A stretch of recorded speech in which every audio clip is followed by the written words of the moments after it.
Cometh the hour, cometh the man, was the accolade applied to Winston Churchill. Israel is poised for just such a man, a leader who is ready to seize the day and in one fell swoop to change Israel's national priorities, end the long occupation of the bulk of the West Bank, and perhaps alter the troubled course of Israeli-Palestinian relations. There were many curious things about the outcome of this week's Israeli general election, but one thing it confirmed: a major change in Israeli society, perhaps even a shift in the Israeli psyche, as the renowned novelist Amos Oz has written. Says Oz, most Israelis, for the first time since the occupation of the West Bank and Gaza in 1967, indicated their readiness to give up 90% of the occupied territories, including sections of Jerusalem. Their readiness, not their happiness, he says. What they have held for years to be unthinkable, even suicidal for Israel, they have now sadly endorsed, concludes Amos Oz. The elections, you'll recall, were triggered by Ariel Sharon's uprooting of settlements and pulling Israel out of Gaza, and by the consequent rebellion of nationalist rebels within his right-wing Likud party, which forced him to establish the new centrist Kadima party. Kadima topped the pack in Tuesday's poll, and Sharon's successor, Ehud Olmert, will soon be installed as the new Prime Minister. Olmert, when he assumed the reins of power temporarily after Sharon had been felled in January by a massive stroke, spelt out plainly that he means to take disengagement from the Palestinians beyond Gaza and to carry through withdrawals on the West Bank as well. The election, it seemed, would be a referendum on his withdrawal policy. The Israeli voter had other ideas. Most voted not on separation from the Palestinians, but on issues close to their own personal agendas. The election was a social vote par excellence, a demand for reversal of the extreme liberalist economics of Sharon's finance minister and his successor as Likud head, Bibi Netanyahu. The resounding rejection of Netanyahu, which saw the Likud crash almost to extinction, suggests that this was actually an election from the future, one election down the line, you could say.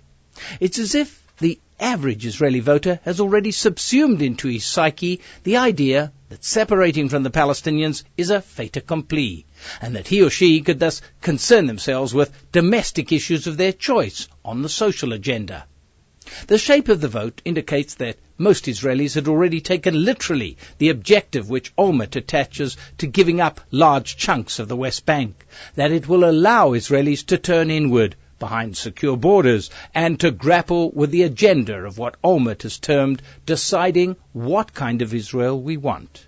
In his victory speech in the early hours of Wednesday morning, Olmert spoke bravely about proceeding with the West Bank pull-out plans and for setting permanent borders for Israel, unilaterally even, should nothing transpire from his pronounced readiness to negotiate those borders with the Palestinian leadership.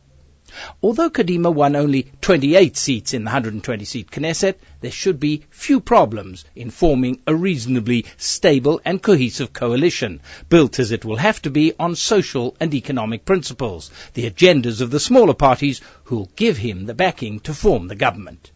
Yet remarkably, and for the first time, the election results hold out a real promise that an Israeli government may be able to do what Moshe Dayan in the 1960s and 70s used to call the impossible task of hoisting simultaneously the security flag and the social flag.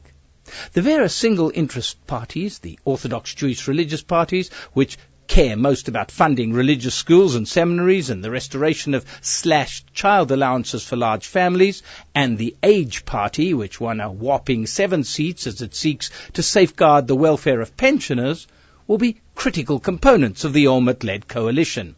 They have demands, however, which could run into literally billions and billions of shekels, money which is simply not available. What is called for, it seems, is a major shifting of priorities.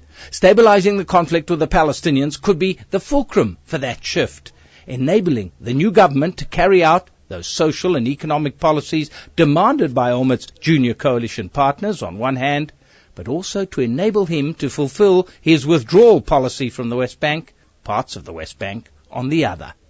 For years, the Israeli left has been preaching a lost cause, seeking the support of poorer people for programs to rechannel the vast outlays on settlement building in the West Bank to the needs of peripheral towns and neighborhoods within Israel itself. What we have beckoning now to the man of the hour leader are two simultaneous master strokes. He needs to convince the new powerfully placed social interest groups that they, rather than the preachy left, must take the lead in insisting on fulfilling just such a policy of reining in the settlers, while he goes ahead and caters to their interests and their tough money demands. In other words, to make them appreciate how rolling back of settlements can alter the growing social gap and the increasing poverty within Israel. Is Ehud Olmert the man to pull it off? No true leader is crowned until he has been well tested in tough situations. Ehud Olmert faces an awesome challenge. The challenge is to produce an all-encompassing vision of an Israel restoring its own self-belief as a country which answers the needs of all components of its society, alongside, hand in hand, moves to end the long occupation of the Palestinians. The prize would be a new Israel, but also rosier prospects for relations, and perhaps even one day peace relations, between Israelis and their Palestinian neighbors.